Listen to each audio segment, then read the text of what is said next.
कल ही हमने bone mineral density का एक कैंप लगवाया जिसमें फ्री ऑफ कोर्स क्योंकि मशीन जो है वो कुछ कंपनी वाले ही प्रोवाइड करते हैं, तो फ्री ऑफ कॉस्ट हम जो भी हमारे पेशेंट्स आए उनका बोन मिनरल डेंसिटी टेस्ट किया गया।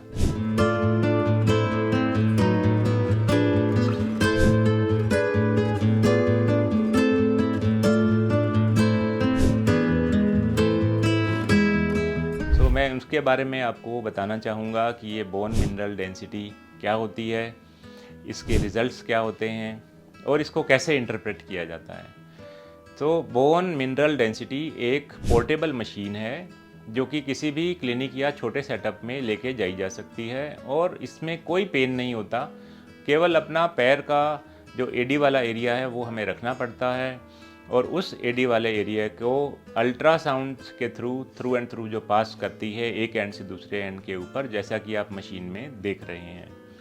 और इस मशीन में with in a period of 30 to 40 seconds immediately screen पर रिज़ल्ट आ जाता है। जैसे मेरा रिज़ल्ट -0.8 आया। सो इसका इंटरप्रिटेशन मैं आपको बताना चाहूँगा कि अगर ये टेस्ट 1 से लेकर और -1 तक आता है तो इसका मतलब ये ऑलमोस्ट नॉर्मल है। अगर -1 से लेकर और 2.5 तक -2.5 तक आता है तो ये ओस्टियोपीनिया कहलाता है। इसको हम टी स्कोर बोलते हैं बेसिकली।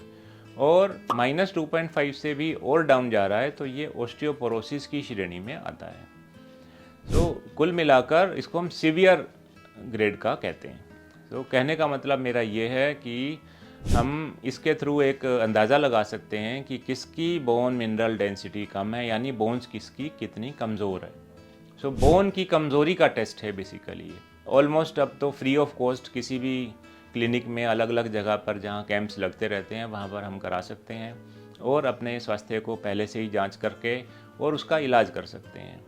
सो ये एक स्क्रीनिंग टेस्ट है, इससे हमें मालूम पड़ेगा कि क्या हमारे को कैल्शियम खाना है, विटामिन D3 खाना है या K2 खाना है या कोई और इंजेक्शन लगाना है या हमें फर्दर कोई टेस्ट कराना है, जैसे कि डेक्सा स्कैन।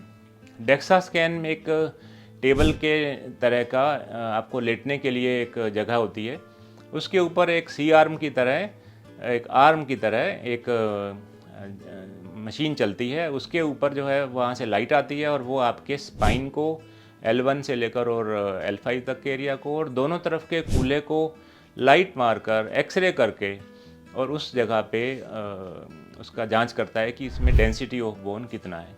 ये भी टोटली पेन फ्री प्रोसीजर है। सो दोनों प्रोसीजर्स में से हालांकि DEXA scan is more important, more significant and उसकी वैल्यू ज़्यादा है। डेक्सा स्कैन के लिए आपको अप्रोक्सीमेटली 2 से 3 हज़ार रुपये खर्च करने पड़ते हैं, जो कि हॉस्पिटल बेस्ड सिनेरियो में या लेबोरेटरी में होता है। जबकि जो BMD की छोटी वाली मशीन है वो तो आपको किसी भी क्लिनिक में कैंप्स के दौरान में इजीली मिल जाती है। जो डेक्सा स्कैन होता है इसके अंदर जो रेज निकलती हैं वो एक सिंपल एक्सरे से भी कम निकलती हैं, बट इसके भी कुछ कंट्रा इंडिकेशंस हैं।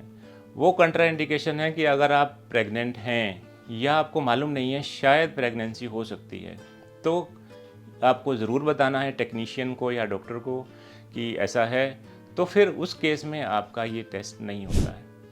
या कुछ और कंट्रा इंडिकेशन भी हैं, जैसे आपने with in a period of 5 days या 7 डेज़ आपको कोई बेरियम स्वेलो का कोई टेस्ट हुआ है जिसमें कि वो डाई पिलाते हैं और वो आपकी बॉडी में 5 से 7 दिन तक रहती है। या आपका कोई और कंट्रास्ट वाला कोई CT स्कैन हुआ है या MRI हुआ है जिसमें कि आपकी जो बॉडी के अंदर इंजेक्ट किया गया कोई भी ऐसी डाई जो कि 5 से 7 दिन तक रहती है। तो अगर ऐसा कुछ है तो अपने डॉक्टर को या टेक्नीशियन को बताएं कि मेरा कोई ऐसा टेस्ट हुआ है, तो हमें उसको फिर 7 दिन तक टालना होता है। मैं तो ये भी सलाह दूंगा कि फॉर एक्यूरेट रिजल्ट्स हमें 1 या 2 दिन पहले हमें कैल्शियम की गोली भी बंद कर देनी होती है और उसके बाद फिर हम ये टेस्ट कराते हैं। कोई ऑर्नामेंट्स नहीं डाल के जाते, जैसे कि मेटालिक कोई भी चीज़ नहीं होनी चाहिए क्योंकि वो रास्ते में आएगी तो फिर उसमें डिस्ट्रैक्शन होगा। Otherwise it is a very safe test, pain free test. तो डेक्सा स्कैन भी और बोन मिनरल डेंसिटी टेस्ट, ये दोनों टेस्ट जो हैं ये एक बोन्स की कमज़ोरी को जांचने का एक छोटा सा तरीका है और ये बहुत फ़ायदेमंद है कि हम समय रहते ही अपनी बोन्स की कमज़ोरी को पहले पहचान लें और उसका फिर इलाज करें। इलाज बहुत ही इजी है, बट उसकी जो कॉम्प्लिकेशंस हैं, यानी ओस्टियोपोरोसिस के बाद जो प्रॉब्लम हुई है, जो फॉल हुआ है, जो फ्रैक्चर हुआ है, जो उसकी कॉम्प्लिकेशंस हैं, उसको टैकल करना बहुत मुश्किल होता है, क्योंकि तब बोन्स ऑलरेडी बुरबुरी होती हैं और उसका इलाज में फिर उतना ही ज़्यादा समय लगता है, पेशेंट को उतना ही पेन होता है। उसको हमें होने ही नहीं देना है, फ्रैक्चर्स को होने ही नहीं देना है। वो कैसे नहीं होने देना है, पहले पहचान कर, इसको बोलेंगे प्रोफाइलेक्टिकली ट्रीटमेंट। सो हम ये लें, अपने डॉक्टर से मिलें। अगर ऑस्टियोपोरोसिस या ऑस्टियोपिनिया है तो प्रोफाइलेक्टिक हम कैल्शियम खाएं, जितने भी देर के दिनों के लिए आपके डॉक्टर जो हैं वो बताएं, और स्वस्थ रहें। धन्यवाद।